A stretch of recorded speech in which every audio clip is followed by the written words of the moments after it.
Rape rape होता है, चाहे वो पति करे या कोई और। ये टिप्पणी कर्नाटक हाईकोर्ट ने की थी। हाईकोर्ट ने 2022 में पति के खिलाफ रेप के आरोप को खारिज करने से इनकार करते हुए कहा था, आईपीसी के सेक्शन 375 के तहत पतियों को उनकी पत्नियों के खिलाफ रेप के आरोप के लिए छूट देना एक पिछड़ी सोच है। ये समानता के अवधारणा के खिलाफ है। पति का पत्नी के साथ उसकी इच्छा के विरुद्ध शारीरिक संबंध बनाना क्या रेप की कैटेगरी में आना चाहिए? ये एक ऐसा सवाल है जिसको लेकर पूरे देश भर में बहस हो रही है। आइए जानते हैं मैरिटल रेप को लेकर हमारे देश में क्या कानून है। क्या नए क्रिमिनल लॉ में मैरिटल रेप पर कुछ कहा गया है या नहीं? क्या मैरिटल रेप को अपराध की कैटेगरी में लाया जाएगा? दूसरे देशों में इसको लेकर क्या कानून है? सब कुछ समझेंगे। नमस्ते, मेरा नाम ब्रिज द्विवेदी है। आप देख रहे हैं दैनिक जागरण। ताज़ा अपडेट ये है कि सुप्रीम कोर्ट मैरिटल रेप के मसले पर सुनवाई के लिए तैयार हो गया है। 18 जुलाई को सुनवाई हो सकती है। इससे पहले दिल्ली हाई कोर्ट की 2 जजों की बेंच ने 12 मई 2022 को मैरिटल रेप को अपराध घोषित करने पर अलग अलग फैसले सुनाए थे। जस्टिस राजीव शकधर ने इसे अपराध घोषित करने का पक्ष लिया, जबकि जस्टिस सी हरिशंकर ने इस राय से असहमति जताई और कहा कि धारा 375 का अपवाद 2 संविधान का उल्लंघन नहीं करता है। इसके बाद सुप्रीम कोर्ट के समक्ष इसको लेकर कई याचिकाएं दायर की गईं। वैसे मैरिटल रेप को लेकर हमारे देश में क्या कानून है, ये समझने के लिए हमने सुप्रीम कोर्ट के वकील रुद्र विक्रम सिंह से बात की। सुनिए उन्होंने क्या बताया। देखिए, हमारे देश में जहाँ शादी एक पवित्र रिश्ता होता है, जन्म जन्मांतर का एक बंधन होता है, वहाँ मैरिटल रेप जैसे शब्दों की कोई जगह नहीं थी। ना ही कानून बनाने वालों ने इसमें कोई प्रावधान रखा है मैरिटल रेप के लिए।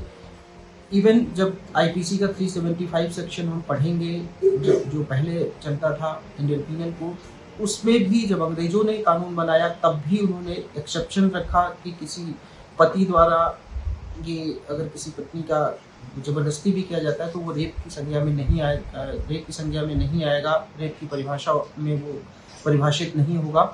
जो 2 एक्सेप्शन थे। अब जब भारतीय न्याय संहिता लागू हो गई है तो भारतीय न्याय संहिता में भी जो सेक्शन 63 जो रेप को डिफाइन करता है, उसमें भी सब जो 2 एक्सेप्शन है, उसमें भी जो एक्सेप्शन है उसको दूसरा जो एक्सेप्शन है उसमें रखा गया है। एक बात अगर मैं बताऊं, वो जो बहुत इम्पोर्टेंट है कि किसी पति द्वारा पत्नी के साथ अगर कोई गलत किया जाता है तो वो रेप की परिभाषा में नहीं आएगा। लेकिन पत्नी की उम्र जो पहले शुरू में इंडियन पीनल कोड बना था तो पहले इसकी उम्र 10 साल थी, फिर उसको बढ़ा के बाद में 15 साल की गई। 2017 में ऑनरेबल सुप्रीम कोर्ट ने और एक ऑर्डर द्वारा इसको 18 वर्ष किया।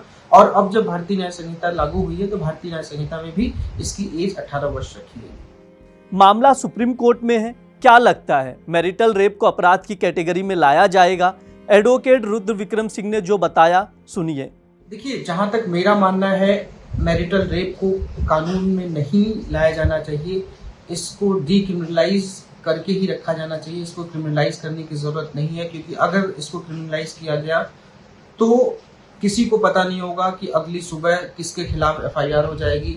किसी पति पत्नी में हो सकता है कोई मामूली विवाद हो और गुस्से में पत्नी जाके एफआईआर करा दे। और हमारे देश की जो पुलिसिया तंत्र है, आपको पता ही है कि पुलिसिया तंत्र कितना ही भ्रष्ट है।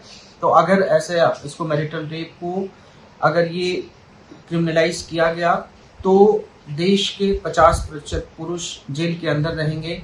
क्योंकि आज अगर हम देखते हैं जो डोमेस्टिक वायलेंस और अन्य मामले जो महिलाओं की सुरक्षा के लिए, महिलाओं के हित के लिए बनाए गए, तो उनमें से ज़्यादातर मामले फर्जी मामले अदालतों में डाले जाते हैं। बहुत जब एक एनसीआरबी का आंकड़ा उठा के देखेंगे तो बहुत सारे मामलों में ऐसा देखा गया है कि बहुत सारे फर्जी मामले भी अदालतों में लगाए जाते हैं। बहुत सारे पुरुष आत्महत्या कर रहे हैं अदालतों के चक्कर की वजह से, अदालतों में जाने की वजह से।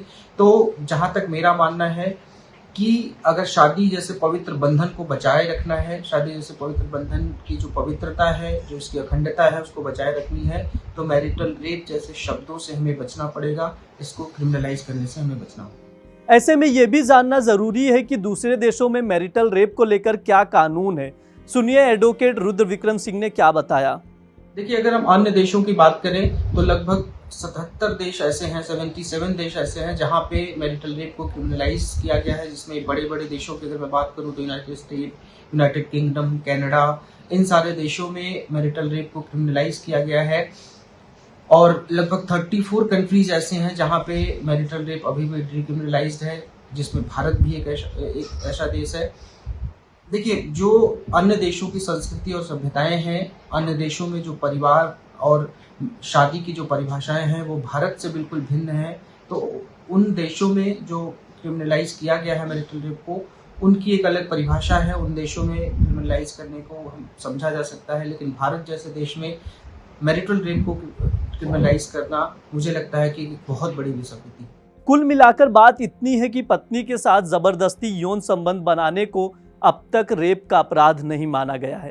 क्या इसे रेप का अपराध माना जाना चाहिए, इसे रेप के कैटेगरी में लाया जाना चाहिए, ये तय करना कोर्ट और संसद का काम है।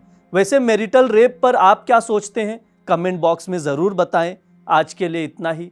देखते रहिए दैनिक जागरण। शुक्रिया।